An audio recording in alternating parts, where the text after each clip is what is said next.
one guy I really like is Daniel Hopsiker about the drugs, and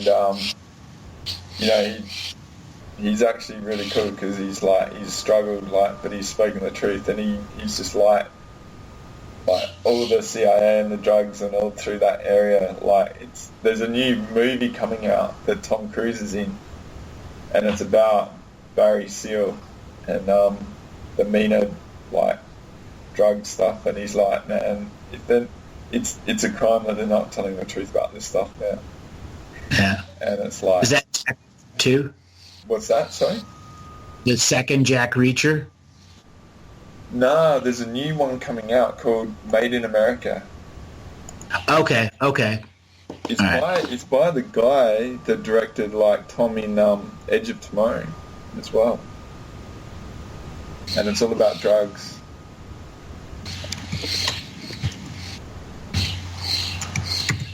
Yeah, it's yet to come out. Tom Cruise, but Barry Seal and stuff. But that's a bit of a tangent. But yeah.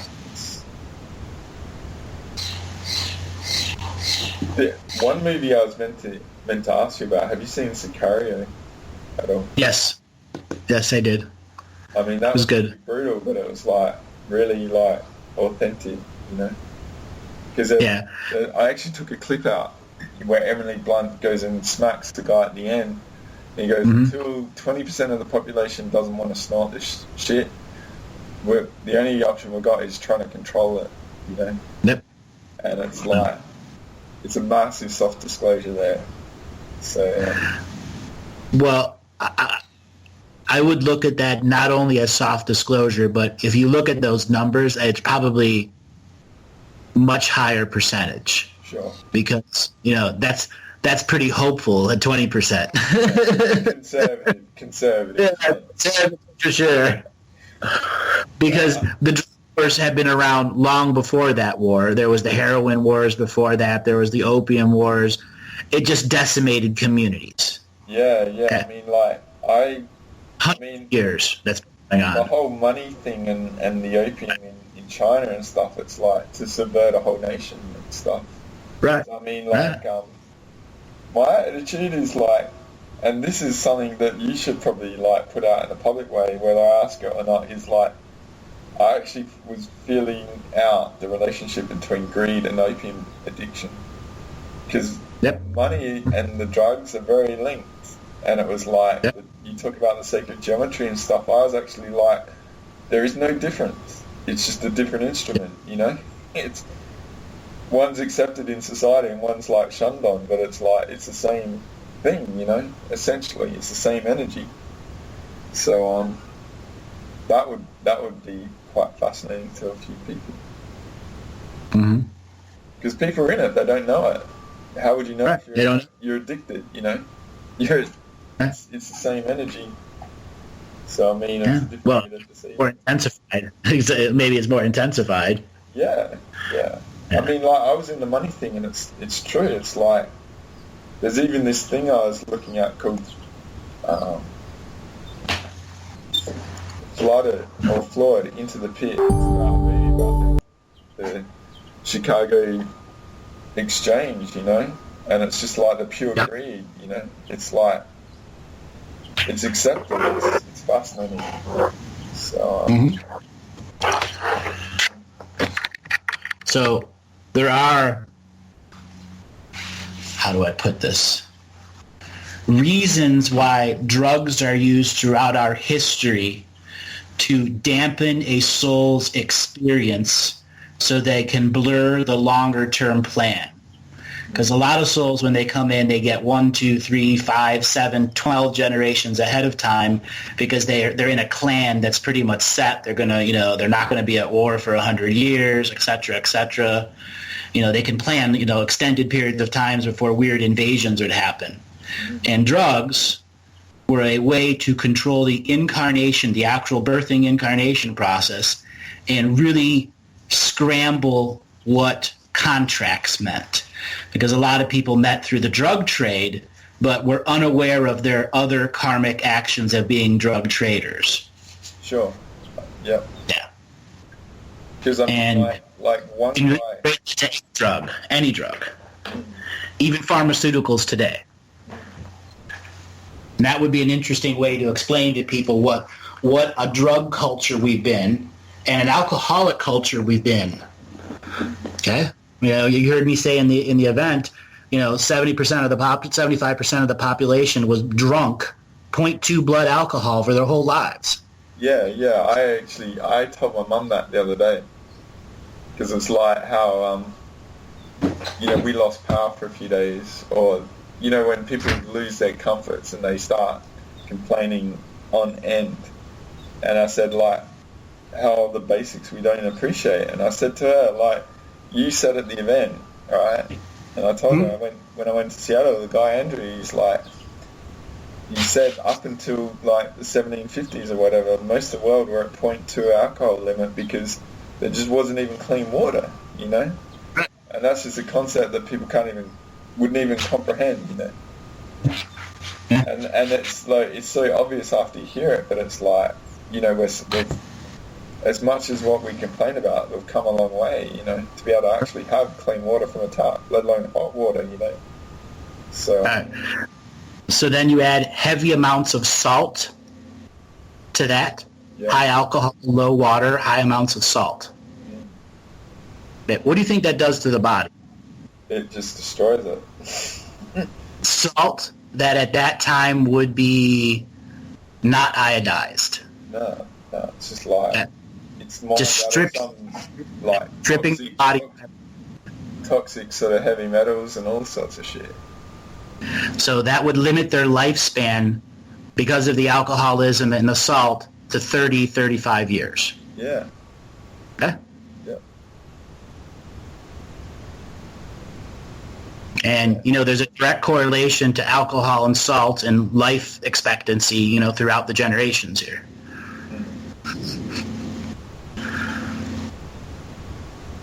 Yeah. And I mean, like, you're talking about we're playing catch up in history. It's like when you're so subdued and the level of survival is so extreme, it's like there's no real challenge. It's a very like the technology S-curve. It's like not even entering the parabolic. It's just getting off the ground sort of thing.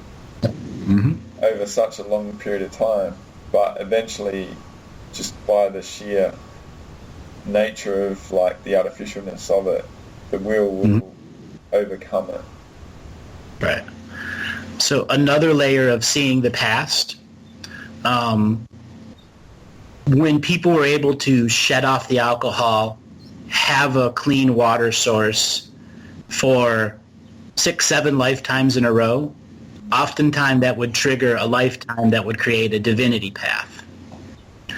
So you have to see Europe, Asia, Russia, Australia, India, and America, North, South, and Canada is each their individual bubble of reality that had their own expected lifespan to it based off of the fundamental makeup of how alcohol or drugs were around them. Okay? Yep. You have a totally different consumable process of drugs in America and South America and Central America during those eras of 900 AD to 1600 AD, pretty much when the invasion started. Yeah, okay? Yeah. So there were drug control cultures all throughout societies. The kings and queens of the Maya lands would have a variety of plants that could cause spiritual highs, that could create a spiritual high in a person 10 or 20 years long from one dosage. Wow. And there were entire castes that were exposed to that, and they were supported by the kings and queens. They were the seers, the spiritual surveyors. They were, an entire class of people that would have specialized, dedicated jobs to maintaining the energy lines between cities. Okay, and you would be an example of one of those. That's why you're looking at the grids in a bigger way. Yeah. Okay. Yeah. So, you know how extensive the Mayan roadways and the Aztec roadways are. It's huge. It puts on par to anything else that's out there. Those were all spiritually surveyed, and they all followed specific energy lines with the intention. They knew at times large volumes of pilgrims would be on the roads creating energy. So the actual roadway is like a bunch of extension cords that are connecting all these power sources, and people are the energy inside the cord on the road. Yeah, like the atoms of energy. Yep. Power cord. Yeah. Yep. So they use drugs. Electrons. Right. They use drugs to create that process. In China, when there were still off-worlders truly ruling the government, in some shadowy secret form, puppeting, there was a similar drug process, but that was to convert them into warriors who would then go off-world and battle off-world. And then the creation of a thinker class, where other sets of alchemical processes were introduced to them, and then they would reach a certain IQ level, and they were, offered to go off-world and be a thinker somewhere else, a strategist. So like Confucius sort of thinking level? Is that the sort of level of thinking that was... it's Confucius, Sun Tzu, depending on what they were trying to harvest out of that generation. Because whoever they harvested would have some form of life extension. They could, they'll live 900 or 1,000 years. That would be done to them as part of the exchange process. So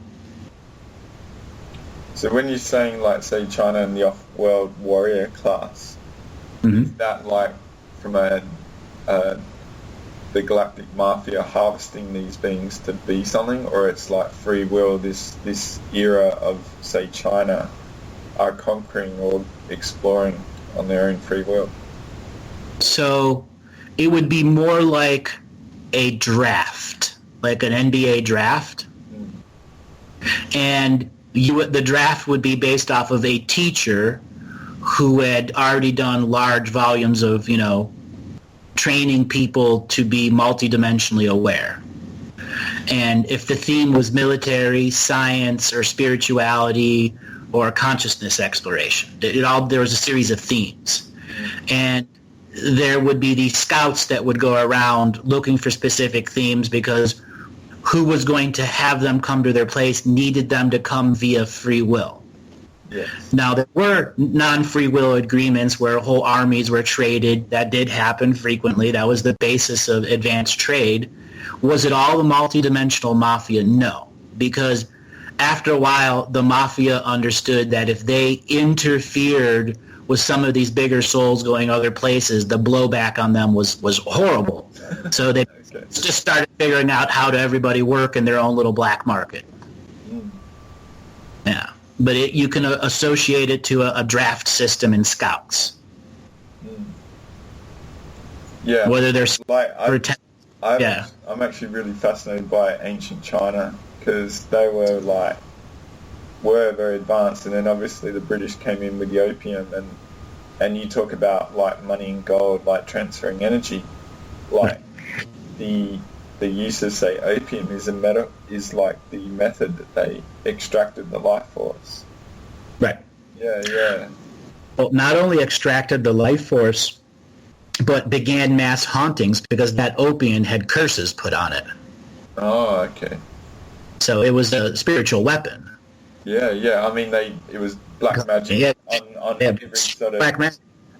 Yeah. I get it. You're talking about the unseen aspect, which is not even contemplated. Yeah. Right. So it's warfare. So more on ancient China. So let's look. You know, you've got into radio voice, by the way. Didn't realize that. Sorry, there's... No, thanks for putting it out. So 900 BC-ish. Let's say 780 BC to 200 BC. So that 780-year period. Yeah. Now, our world was 200 zones, each one controlled by a different species, all good, some bad, some indifferent, and there was an agreement no one would fuck with each other. Yeah. But they would all allow scouts to have a global market that would do 4, 5, 6 times a year. Okay? So in China at that time, there was a big graduation of consciousness explorers, meaning the monks in the monasteries had practiced 1,000 or so years of the original Chinese acupressure and etc., that they really graduated some very powerful people. And they had already been given their version of alchemical formulas that extended their life, so they had been in training for like 150 years. Wow. So a big graduating class of that in China. In India, there was a big graduating class of what we'll call spiritual warriors, things that would become bodyguards to other powerful entities that were going to be splitting themselves up. So they would be going on consciousness journeys, protecting soul shards on implicate journeys. So like the Gurkhas and stuff like that. Yeah. Spiritual bodyguards. And then in Europe, that was, how do I put this? It was graduating a lot of perverted personalities that were specifically needed to fill other mafia roles. Thugs, killers, bounty hunters, that's the knights, and et cetera, et cetera. It needed zealots. Okay? Yeah. So those were the ones that got recruited into a variety of time travel organizations. So they had human agents doing their stuff through time. Yeah, so this is like the Dark Ages, so to speak. It was like pretty heavy. This it's 780 BC. Okay, so the Germania, so it's still the same time frame. Okay. So Rome had not even been formed. Sorry, I thought it was AD. I get it. No, BC. So that Rome hadn't even been formed at that time. 320 BC would have been Alexander the Great. Yeah. Well, you've said that concept is too advanced for reality as yet many times. So, yeah. Right. So Europe is graduating the perverted personalities and high-level, how do I put this? So these are sort of the origins of the family crest sort of families that sort of set up, say, the Roman sort of structure. Right. The ancestrals. Exactly. Yeah, the ancestral precursors to the Romans, the 7 previous generations before Rome, because Rome was found in later, like originally. Let me think. I used to know this shit by heart. It's all right. It's good to have a refresh. Yeah. By Romulus and Remus in 753 BC. Oops. So I was off. So Rome had just been formed. So 780. They wanted me. It's very raw, like to its right. Domination. The whole of the world, so to speak. It's getting that structured together with the core ancestral ingredients and the lineages and I see what. So that's where the rape of the Sabines would have been taken over, and that would have been signifying the Romans leapfrogging through time through DNA lineages because they had captured a breeding group, somebody else's off-world breeding group. Okay. Which was a big no-no at that time. It was like, it's like, America invading, England and taking all their women and bringing them back to America. That's what it was. It was horrible. But so that was Rome. And then they were graduating, I don't want to call it ley line or weather workers, advanced reality constructors, the better way. They understood the fabric of reality and how to build megalithic objects that could make sure their bubble of reality stayed fit and enduring. And they were like on the quest for technology sort of thing? Well, the megalithic concepts are a technology, and they were so highly sought after, the experts from Earth, that, even one that was considered, a B minus or a C minus student would have a massive contract offered to them because they were that needed. Like those types of megalithic builders. There was a clip that you talked about the Druids and the Romans working together to exchange technology. That was in the Irish stuff. And this was the time when they were still partners, sort of like working together in their own sort of thread. Yeah. So, and then Africa, we'll go Egypt at that time, would have been doing all beings in priest classes that had abilities, but let's just say common spiritual psychic abilities. Yeah. Reading your ancestors, helping you plot your course. It was graduating thousands of those, and they were going off-world because they were actually very much needed, because so many of the other societies, they saw that skill as great early in your life, but you had to track for yourself. So, and those people kind of get pigeoned into that job. They never could grow beyond it. Yeah. So they would all over the universe, but stuck doing that job and, for endless amounts of time. So yeah, it seems like there's a common theme with most of these realities, that they've got their structures set up with a intuitive development mystery school component that develops a talent in the being to make, and there's also the people that are able to identify the talent to recruit for them to make them very strong still. And there's an off-world component built into the structure of most of these reality. And a spiritual component that has very big scale implications at times. Yeah.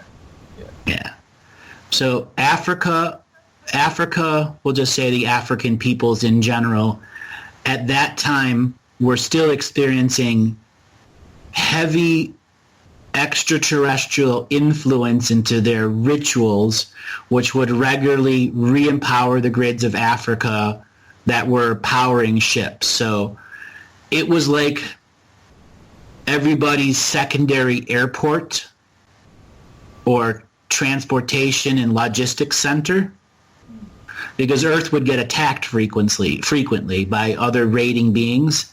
And they knew if everyone had their own individual vault, it increased the threat overall to the world.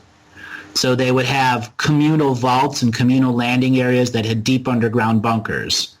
So that was like the United Nations fortress of the time. And so there was a service class to military defending and infrastructure creating technology. That's where a lot of people learned to be the underground builders, and they would be able to create, mile-long cave systems and build cities inside them. Wow. Right. So America at that time, we'll go Canada, North America.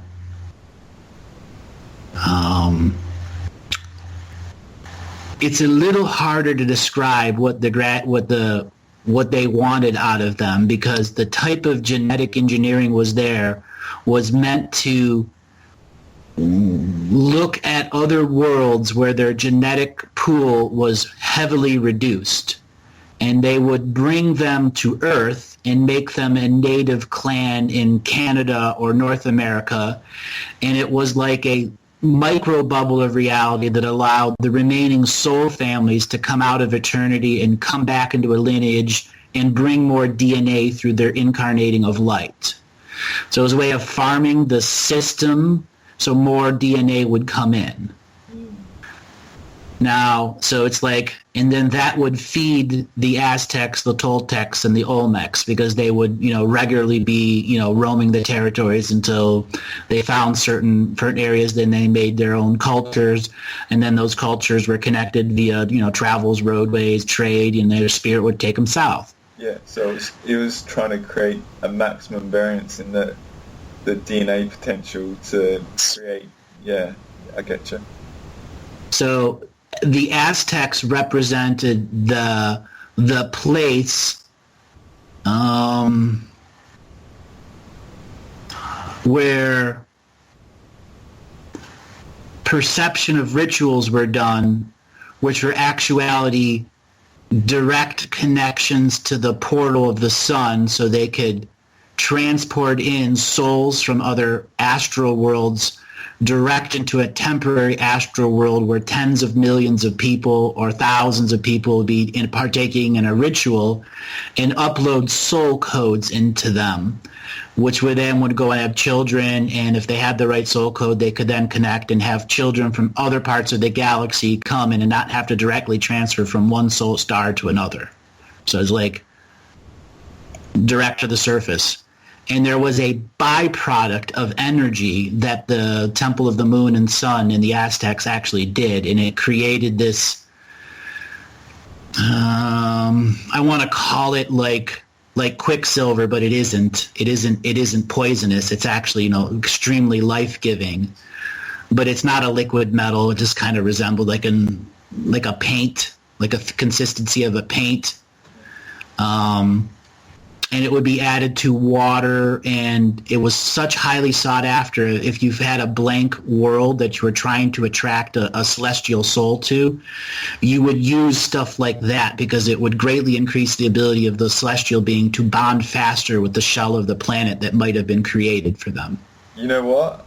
It's ironic you actually say that, all right? There's this show, we were talking about soft disclosure and stuff we've been watching, and it's called Legend of the Seeker. And it's really... I know that show, yeah.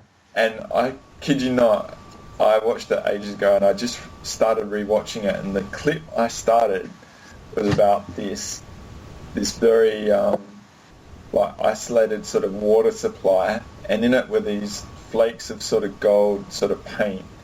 And what it was it was like life-giving energy in the form of a paint sort of thing. And the guy had to just put it into his mouth. He had to give it to the girl, and the girl, with her abilities, transferred life into a dead person. I mean, it reanimated life, like, with this sort of very sacred elixir water in this, I mean, I just flicked on it, like, randomly, like, just 2 days ago, mate. And it's like, cool, very interesting. So that's what the Aztecs did. And then as the Aztecs became more warlike and more sacrificial, they were creating more of that, that luminescent paint, life-giving stuff at the sacrifice of thousands. So in a bit of a way, it's a bit like Jupiter ascending metaphor. Yeah, but it's like, it's not that water and that energy, because we've had that chat, but it's a metaphor. Right. Yeah. So you go south of them to Central America. You then have the Mayans, and their big thing, I don't want to give it the wrong language. I want to call it time counters, but it isn't. Time surveyors. That's a better way to put it. So their big thing that they could graduate, that whoever was controlling that area, if they could get 1 or 2 or 3 advanced time surveyors graduating every 100 years, they were, rich for an eternity. That was that valuable. So what a time surveyor does can go to a world in a no-time frequency and survey past, present, and future potentials, and use multiple forms of precognitive DNA technology to access galactic time and universal time, and then observe it through the Akashic record of even before it's been imprinted as a planet. So they basically give them a blueprint of what may exist in this world 1 million years from now. Yeah. You mentioned how, perceiving the uncreated sort of thing in many aspects, like the Australian continent and stuff. Yeah, I get it. The unconnected dreamtime realities and future stuff. Yeah. So as you go to actual Central America and South America, that was the most advanced farmers out there. So those people were so heavily connected to the land, and then they would literally cut the land up, take it off-world, and bond it to somewhere else and put a new piece back in the hole that was there and put a new soul family there. So they were literally farming, being able to... Just on the farming thing as well, like you mentioned the only true corn that originated on Earth in a chat the other day. Yeah. Is that around that time as well, like the blue corn, is it? Or the... No, the blue corn would have existed as much as 25 or 35,000 years ago.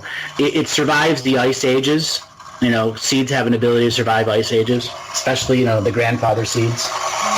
But yeah, like we're talking like what's originated from Earth in many things, and you said that that's pretty much the only corn, and it's still in that region, I know.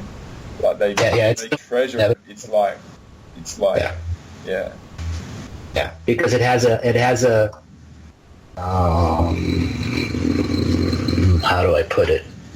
I don't want to say a euphoric or drug effect. It's not. It's a harmony with the body sort of thing. No, it does have a sexual component to it. So let's just use sexual kundalini grounding, like post-orgasm grounding. Okay. Yeah. Over long periods of time, which makes you even more hypersexual before advanced procreation. That's that corn's purpose, advanced procreation. Okay.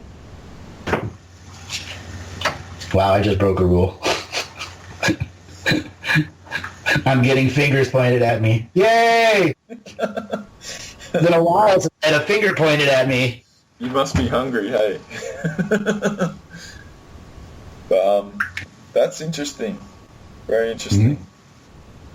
And then because this Japan, is like when many of the local realities were still very much stable and stuff. Like totally. They were Walmart. Yeah, they were a big shopping center. Yeah. And there was free trade. People could come and go, and there was a global and solar system protection thing. But if you came in with mass ships, everyone went underground. All the surface got destroyed. They come back up from ground, rebreed everyone, and put them back to work. That had been repeating itself for thousands and thousands of years. It's like the wild galactic west still. Yeah. Yeah. And then you go back to the era of like the Indian Mahabharata and stuff like that. It was more a light organization, and there was a lot less DNA trading in the negative way, even though a black market has always existed on this world. As soon as people realized what it is, there was a black market. So, and you're those were a lot of very good beings coming here with high-end technology. And then inevitably happened as the other guys who didn't have the technology to beat them for 1,000 or 1,500 years, and then all of a sudden they got the technology, and you saw the battles on the surface, and that's what the Mahabharata represents. A million and a half years ago. And then how long it actually took for their war to play out in the escalation of technology until they all got total reality devastation and alteration, meaning at a light level they could uncreate a reality. Your bubble, pink, gone. Everything in it, gone. Yeah. So, like, it was like, that Itchy and Scratchy episode where one guy's like, the cat's got a gun, then the mouse brings out a bigger gun, and then the gun gets bigger and bigger and bigger, and then they have this, and then you see the cat just being blown off the planet. Itchy and Scratchy, exactly, and blow up the planet. The metaphor, exactly. But, I don't want to swap a bit. Well, I guess what you're sort of saying is that there was infrastructures in the systems in these local realities that bred and developed like very highly intuitively gifted people that probably had a lot of defense for a lot of this stuff as well. So, and that still exists today. Yeah, it's just refined to our level of understanding now. Yeah, but it was like I call like the mystery schools like the temple structures as it's the fabric of our education is more of an individual journey, whereas the structure then was still geared towards that stuff. Like the Jedi schools sort of metaphor, it was there. Yep, you're right. Like my instincts are like that is just like a harmonious representation of like a human being in alignment with a structure that's geared toward the betterment of each individual. That's a representation of the education sort of system in that truest form. Whereas now it's like distorted, but that harmony is still a frequency in the reality, and we each actually go on this, I call it the mystery school of life journey, where we each have this unique path, but the outcome is like our development still. So that's so perfect. Yeah. That's I actually really like that. And then if you apply what I said in mystery schools, how you would have 10 million people remote viewing the future, that's when all the little separate controlling governments got together and put everyone into one big pool. Yeah. Okay?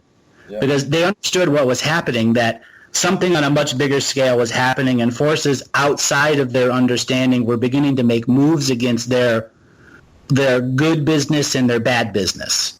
Because they did a lot of good business, like those farmers, they became such experts so fast that, they could never produce enough of them.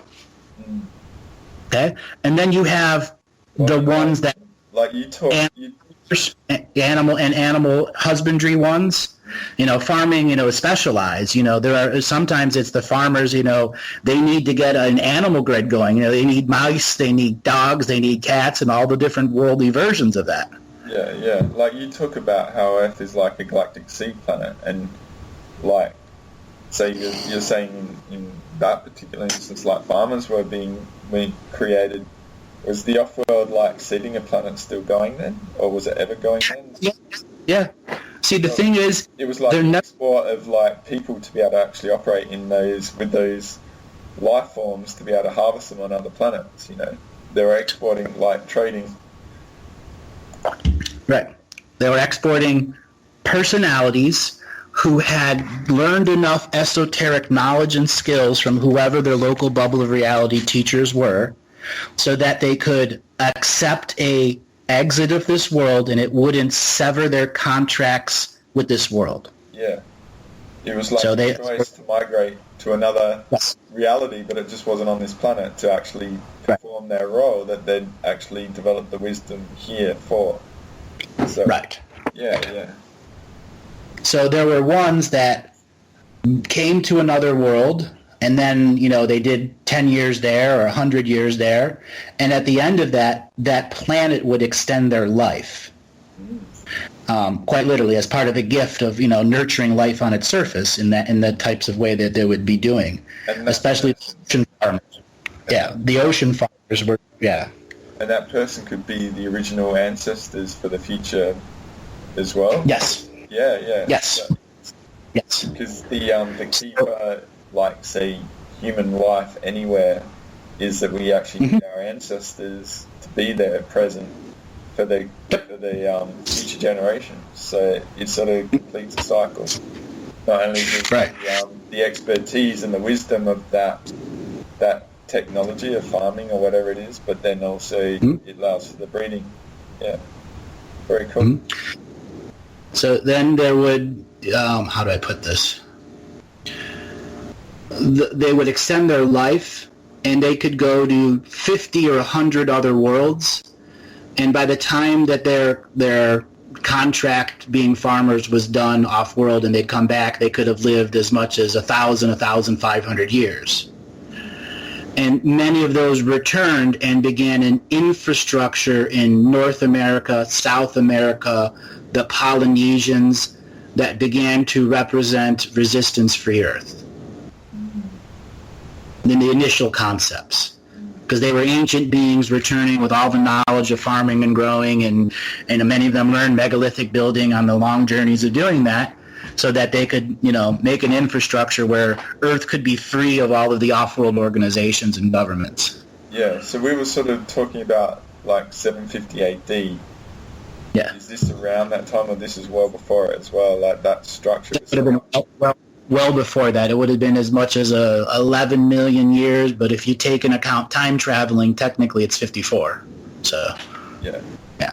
So it's just a common theme of like a representation of it all working up. Right. Seeding a bubble of reality, so that the seed may take 10,000 years to bud, And the second it's budded, anything that has the spiritual code can directly incarnate into that reality.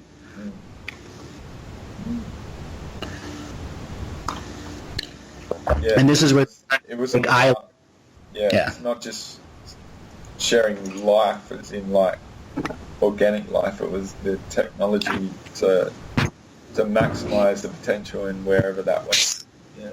Mm-hmm. So they would make islands, and this is,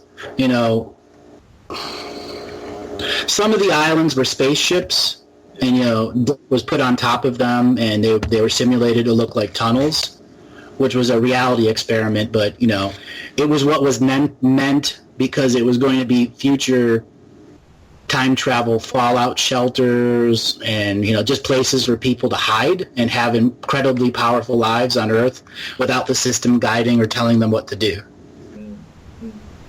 like a free spirit zone. And they were oftentimes try to be invaded and stuff like that, but they got enough friends and technology in the unseen world where they're always able to fight back somehow, and that's why they got resistance free Earth.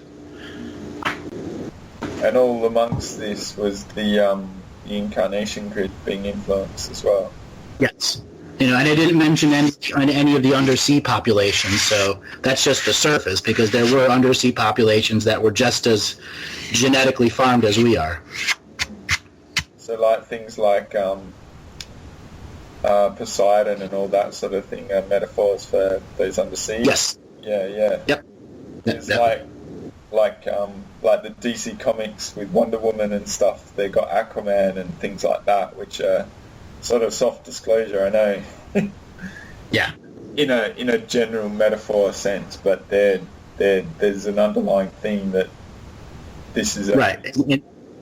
The metaphor directly is that Wonder Woman comes from an island that's invisible, because that's exactly what I just described in Polynesia. They made these invisible. Yeah, literally. It's like she's a priestess originally. Yeah. Like a very high level spiritual priestess that is a warrior as well, like with gifts that like martial arts sort of stuff. Mm-hmm. Mm-hmm. Yeah. Which is all mystery school stuff. Right. Yeah. So if you look at the mystery schools, the other thing that mystery schools didn't include is the continuation of this, is what was going on in the undersea world. So at that time, 750 to 200 AD, we had probably, let me give a real accurate human number, 11 billion people on our world, human beings, that were a part of the market of graduating people to the black market or good market or light market. Okay. There were another 20 billion beings, all off-worlders, who had basically set up a summer or vacationary home here to raise, like proverbial cattle, soul families, and they would stay there as communal teachers, so more and more powerful souls would come in, so in the future they would have, more and more to sell. Like breeding horses. Yeah. So, that was a big, big proverbial moneymaker, quite literally, breeding horses or breeding elephants and stuff like that. And then, they learned time traveling, and they would go back into Earth's ancient history and grab, advanced DNA skin suits like brontosauruses or mega sharks and stuff like that, because they all have massive time traveling capabilities built inside their DNA. Yeah, you said, Brontosaurus has actually held a lot of the energy for the planet, sort of thing. Yep. Yeah. You could have, a pod of 3 or 4 brontosauruses and their service animals around them and defend a reality from total invasion. That's how powerful they are. So it's like a bit of an aircraft carrier fleet in the US military sort of thing. Yeah. Like they're the aircraft carrier with all the mega defense, and then they've got the missile ships around them. Yep. But this is like relic species, hey? You're sort of dropping relics sort of...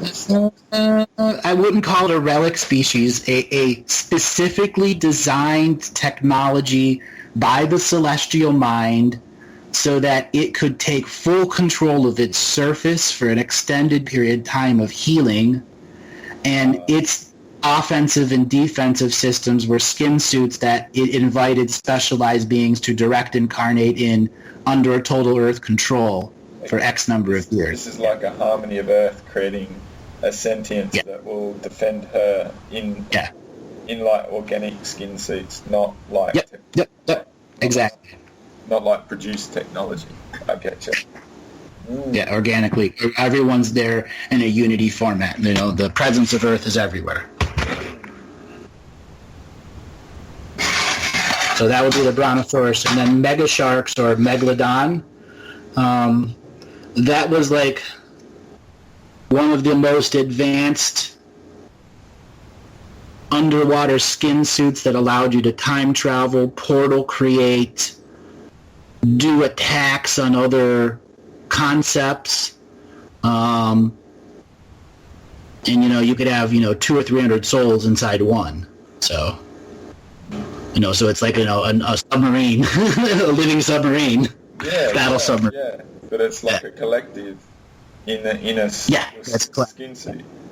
It's like but it's not like a telepathic independent one. It's all operating the same vehicle, so to speak. Yeah. Yeah, and then there inevitably became self-spawning megalodons that weren't, how do I put this? Let me reverse it. Megalodon existed, and then off-worlders through time traveling saw the DNA skin suit in fossil records and went back to a time to claim one. And when they did, they already realized it was time traveling. And it was just a matter of catching one and time traveling. And once they did, they were able to reverse engineer some of the technology into what I was describing, where 20 can be in it at once. Before that, it was an Earth-based mass underwater defense system. Okay. That's a better way to describe it. That's interesting. Playing fish catch over time. That's a skill. Yeah. It's interesting. Yeah, and that's what those cycle units did. So you mentioned before there was like 11 million beings on the surface. Yeah, on the surface. You were sort of like putting in the surface versus the undersurface sort of variance, like so. Yeah. Underwater, you could add another 20 billion. So that brings us up to about 42 billion. And then sub-Earth, that's just under 42. Okay. So right around 42. Because you said 11 and 20. That's 32. And then there was the animals, the surface animals. The surface animals. Cool. Yeah, the surface animals that added to that. Yeah. So that's what brought it to 42. The horses, elephants, etc., etc. So subsurface, this is not hollow Earth.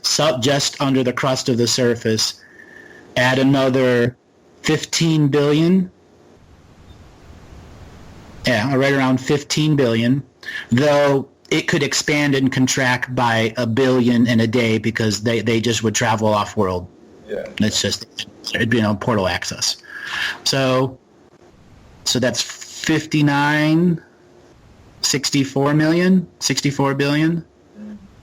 And then hollow Earth, between 750, 200, let me look at the stream of light, around another 65 billion. Right just about equal, maybe plus or minus a few to what was subsurface, underwater, surface. Yeah, and what's living on our world now? If I take the same description, instead of it being right around 120 billion, we have about 57 billion living here.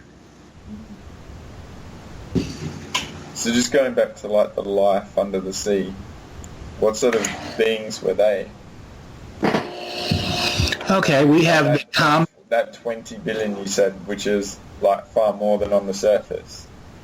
So let's use the common things: dolphins, mermaids, whales, killer whales, octopus, squid. Those would all be sentient skin suits that traveled in soul families. So those would all represent soul families that are really working on the predator-prey concept. Okay, so not like civilizations, like say in Star They Wars. did develop civilizations in the Dreamweave, but that was their purpose. So like whales and dolphins, they're there in the physical world and have a manifest, but they can seamlessly enter the dream world, similar to like kind of what I do. Yeah, like And operating like the song line sort of thing, and So they did create infrastructure of dreaming constructs that they could share with future generations that did have a civilization. It's just not as we understand it. Sure. Yeah? Yeah. So then you have like ones that actually had civilizations, like the mermaids. They would actually have cities and shit like that, villages. Because I mentioned Aquaman before, and it's like a human water being sort of thing, like the mermaids. Well, that existed, but the underwater worlds had basically told the surface worlds, if you guys are going to start investing down here, you have to, follow a different type of United Nations, because there was an underwater United Nations and a surface United Nations that always didn't always get along with each other. And same thing with Hollow Earth. Yeah. Just big political bureaucracies that didn't always get along with each other. So there were times that the South Americans, the Africans, the Greeks, the Asians wanted to make their own version of underwater beings, and that did start a breeding war in which basically the surface people got the shit kicked out of them over and over and over again. But genetics were introduced into the ocean that began advanced competition for areas, and then underwater mining and all this other stuff. So you had a variety of other merfolk type species that were like the Bigfoots of their underwater world. Yeah, so also, the incarnation invasion also, was it all corrupting all these societies all at the same time? Yes. And then you have big schools of... Talking mining and political organizations going at each other. Obviously, there was infiltration, and it was corrupting, over a period of time. So, right. Yeah. And then you have the big schools of fish, the tuna, the krill, the big fish, the big schools of fish, that they could assemble in, 50 or 60 million tuna still regularly, migrate from one part of Hawaii to another, to North America. So that was even bigger than we can even understand, but that type of life form that was coming into a tuna was actually, how do I put this? It was a way to train a personality soul over a series of long life, because a tuna could live 100, 150 years back then before it was caught, or depending on if it was preyed on, but it could refine its density so that once it was deciding not to be a tuna anymore, it could easily jump into a more advanced skin suit. So the soul had more control over their fate as well. Yeah. It wasn't so hijacked, the incarnation process. Yeah. It eventually became hijacked because they wanted to speed up that process instead of letting it be organic. Yeah. So the individual in their migration to Earth, they had free will over their fate, was more the truth than the discourse. So they had dreaming abilities too. They could enter, the dream weave of the ocean, or the dream weave of the higher Earth. That was part of their special ability. So, and at times, even specialized versions of tunas that don't exist now would come inland, up rivers, much like sharks come into their fresh water at times. And then they would literally grow legs and transform into a human. And so it was a shapeshifter organization. Yeah. And then Skin Suit got eliminated when they didn't want shapeshifters around anymore. So let's move on to like common fish, like cod. Everyone eats cod. Yeah. It's a big white fish, or grouper, anything like that.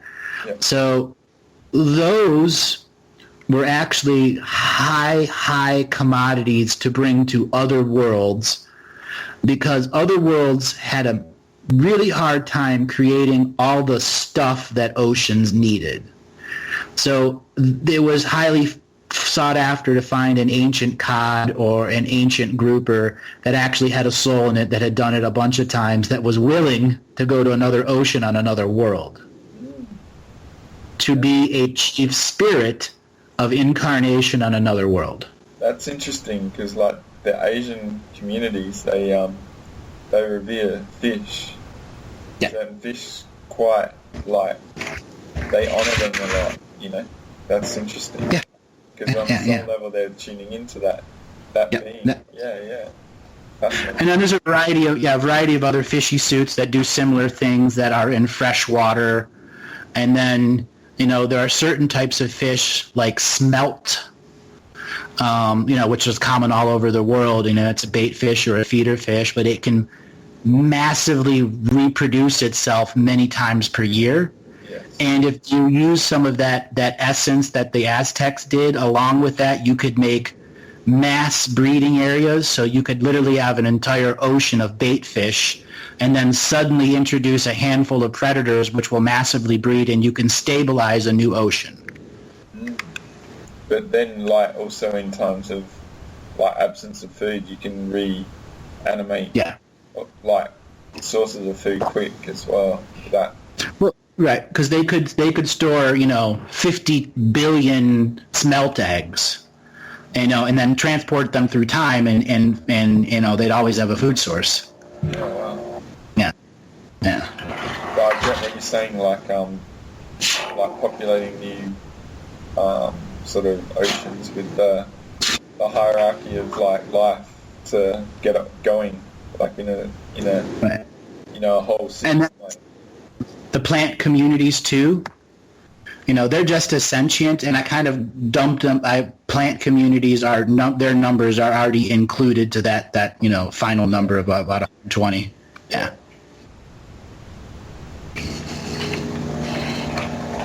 Fascinating. Yeah. It's a pretty cool overview. And you've got your astral community, which is usually 3 to 4 times the size of the surface community. Yes.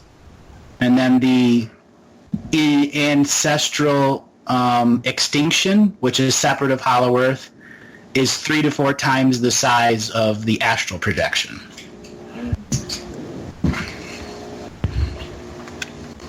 So that's the level of life force that's here. That's the first time I've ever actually explained it like that. Yeah, to anyone. It's brilliant, mate. You went into radio voice, like I told you, right? And so it was like, we'll get some questions, and the womb chakras, how were they all interacting at that time? So that is what broke up the realities. Each one wanted their own womb chakra. At times they would fight with each other. Hold on one second, let me answer this. Hello? Political ad. Of course. Of course. Exactly. Like, Yeah. so, yeah, it's like, how many, you talk about 5,800, like, local realities, like, and there's 200 womb chakras, so it was like... a battle for them, right. Fascinating. But because there were United Nation types areas, like the area around Africa and certain areas in Australia, so there were communal womb chakras, because it was truly about advancing the total potential of the planet and what people could sell. So, if you strangled your neighbor, he would fight you. If you worked with him, he wouldn't fight you. So it was like a free womb chakra zone, like a free trade zone. Is that what you're saying? Yeah, something like that. And at other times... I hate to use, like, commerce and stuff in relation to, like, the sacred spots on Earth, but... Yeah. It was like They were yeah. So a lot of renting and leasing. Yes. You scratch mine, I scratch yours. So I mean, like the common theme has always been that the womb chakras are to generate original and high volumes of life sentient off-world populations. I mean, the seed and egg technology work 10,000 times more effective and make sure that the areas above and below the spirit of whatever is in there is connected to their astral realms and ancestral realms so they can live very powerful and long lifetimes, and then make it very easy for tenders of the reality construct around the womb chakra will get great benefits of consciousness when dealing with the potentiality of the womb chakra. So they became animal husbandry, crossing beings, trying to make the best of the best, and the womb chakra would keep feeding you knowledge on how to do that because it was trying to incarnate the best things into those skin suits that were in its area. Yeah, and you're talking 180 kilometers like radius from the center each way. Yeah. And sometimes it was large and sometimes it was small depending on what was going on in the world at that time. Yeah, many variables. Yeah. Interesting. And then the control rooms were also very important in that because that's what would start strikes or big issues between large volumes of people because, if you were abusing a control room and stealing other people's information, what's going on in the DNA record, they didn't want, not everyone wanted to share all their wisdom in a single DNA knowledge bank. And that's what Puma Punku represents. And when Puma Punku was hit via time travel organizations in about 39, right around 29 to 39,000 years ago, that's when, so much knowledge was stolen from there that, the experiment, what was going on here was, a failure, but no one wanted to admit it in those organizations that were using everyone. Yeah. Yeah. So the corruption was sort of manageable, but then it sort of went to unmanageable levels in a way because it was totally corrupting everything, and then the hairball was really in full effect. Because you talked about Puma Punku being really like major sort of area that don't mess with because it's so toxic, and people get smashed by all the time. So when they can start admitting the truth of Puma Punku and Tiwanaku, because that's the other representation of where all three layers, hollow earth, surface earth, subsurface earth, astral earth, and extinction earth, they all met there in Tiwanaku, as well as ETs and extra dimensionals. Like it was more like a higher scale UN that brought all the different levels of densities together to get them all to work with each other, because they weren't all working with each other. And then the time travel thing totally smashed them. Is that what you're saying? Yeah. Yeah, and stole all their wisdom from that region. Yep. Well, perverted it, and more than just stole, perverted it, used it as weapons. The knowledge in there revealed what founder beings were doing. They went back and attacked the founder beings in time in the ancient Lemuria. They really did some nasty shit with it. Yeah. I mean, like say for an example, just as a metaphor of that, is like talking with Sean, and every time we'd say something that might push the boundaries, he would get hit from an angle that was in some future point because he was pushing a line now that had an effect down the track. So it's like, I get that time sort of war, because it's like once you realise the truth, it's like, well, go to the source, and it's like hit the source, eliminate the source. And it's like what you said about catching those megalodon sharks in time. It's like time is just it's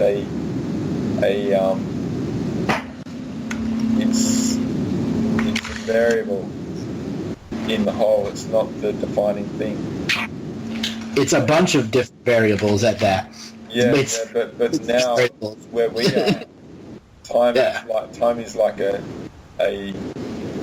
boundary more than a variable in our perceptions for the most part. Yeah, I don't think there's a better word to use than boundary, but that's probably the only name that really fits for right now. Yeah, we'll say it's like a soccer field or a football field, and it's the edge of the squares that we can sort of operate within, but in actual reality it's like the whole earth is the reality, but it's the field in which we operate in. Because there's sort of rules and laws that define what goes on a soccer field or a football field. Yep. So the as well as the silent rules on a dance floor. That's another way to put it. Think about it when you're DJing, how organically dances happen. Yeah. That's another way to put it too. Yeah.